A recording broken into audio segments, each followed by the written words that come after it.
Magandang gabi sa lahat ng nakikinig sa aking channel. Ako si Mildred. Ang kwentong aking ibabahagi ay totoong nangyari 10 taon na pala ang nakalipas. At ngayon ko lang nalaman na ako pala ang bida sa kwentong ito. Nagsimula ang lahat sa isang lumang hotel at nang makilala ko ang isang matandang receptionist. Ayon sa kanya, wala nang bisitang nag-check-in sa hotel na iyon sa itaas ng bundok, 10 taon na ang nakakaraan. At doon ay bumalik ang alaala ko, 10 taon na ang nakalipas. Naaksidente ako sa Baguio at na-confine ako sa isang lumang gusali. Isa itong ospital na kalaunan ay ginawang hotel.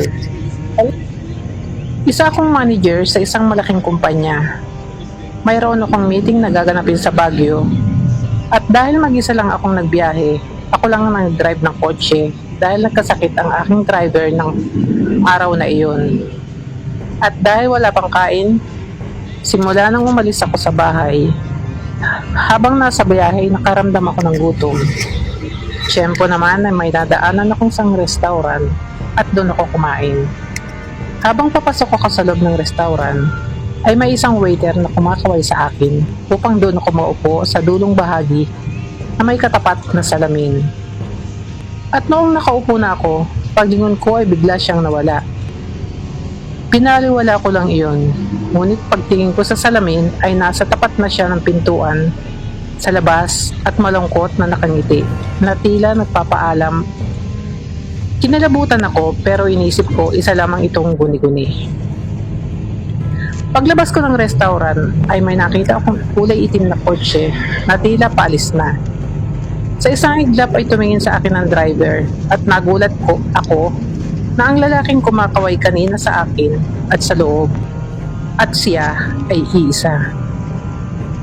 Sumakay ako sa aking kotse upang sundan siya dahil sabi ko sa sarili ko baka iisa lang ang aming pupuntahan. Napakabilis niyang magmaneho. Kahit sanay na akong mag-drive ay hindi ko maiwasang kabahan, lalo na at nakikita ko ang malalalim na bangin sa tabi ko. Sa isang pagkakamali ay pwede akong mahulog dito at mamatay. Habang ako'y nagmamaneho ay paminsan-minsan ko siyang nakikita na sumisilip sa sliding window, malungkot ang kanyang muka at tila may mabigat na dinadala. Napaisip ako ng oras na iyon na delikado para sa kanya ang magmaneho sa ganoong kalagayan dahil pwede siyang madisgrasya. At 3 minuto ang nakakaraan. Dahil sa sobrang pagod ko at medyo inaantok, nakarinig ako ng biglang malakas na tunog ng sasakyan. May nakasalubong kaming isang malaking truck na puno ng mga tangke.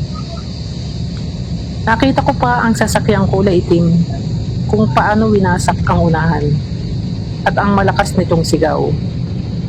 Tuloy-tuloy ang truck at maging ang aking sasakyan ay hindi nakaligtas.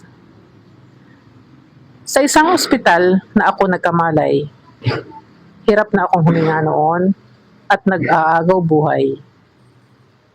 Isa itong ospital na kalaunan ay ginawang hotel. At ngayon, sa hindi ko maipaliwanag na dahilan, pinapadpad ako sa hotel na ito ngayon. Hindi pa ako nakakapunta sa hotel na ito noon. O akala ko lang. Biglang nag-flicker ang ilaw ng lobby. Nawala ang receptionist. Walang tao. Tahimik ang buong hotel. Narinig ko ang mabagal na yabag sa hagdan. Paakyat, hindi ko alam kung bakit may parang humihila sa aking pataas. Pagdating ko sa itaas, room 304 ay may isang pintuan doon. Lumang-luma na at may nakasabit na karatula. Dating ospital 1943. At doon ko nalaman ang ospital na iyon ay panahon pa ng digmaan. Unti-unting bumukas ang pinto sa loob.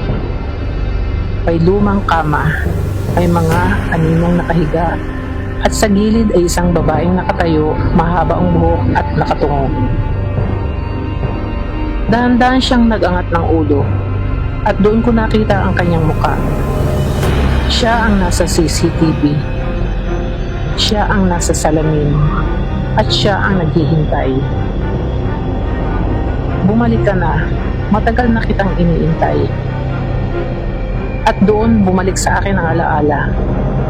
Na-aksidente ako sa Baguio. Na-ospital ako sa isang lumang gusali. Nakalaunan ay ginawang hotel. May mga bagay na mas mabuti pang hindi na lang alamin, pero huli na ang lahat.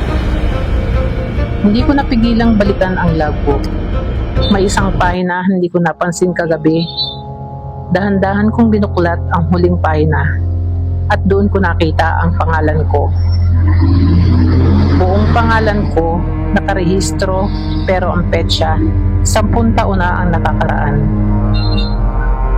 Pag-angat ko ng muka ay nakita ko sa salamin ang muka ng lalaking nakasakay sa itim na kotse, kumakaway at tila niyayaya akong umalis. Bumalik agad ako sa room 304. Kailangan kong malaman ang totoo. Pagpasok ko, ay agad kong napansin ang salamin sa tapat ng kama. May hamog sa gitna nito. Parang may huminga sa salamin. At dahan-dahang lumitaw ang mga salitang nakasulat. Sumama ka sa akin. Matagal na siyang nandito. Hindi siya umaalis. Hinihintay niya ako. At doon ko nalinawan ang lahat. Ako pala ang babaeng nakasulat sa logbook at paulit-ulit na bumabalik. Matagal na pala akong namatay. At ang lalaking kumakaway sa akin kaya nga aking asawa. Sinundan pala niya ako noong araw ng pagpunta ko sa Baguio at hindi rin siya nakaligtas sa aksidente. Maraming salamat sa pakikinig sa aking kwento.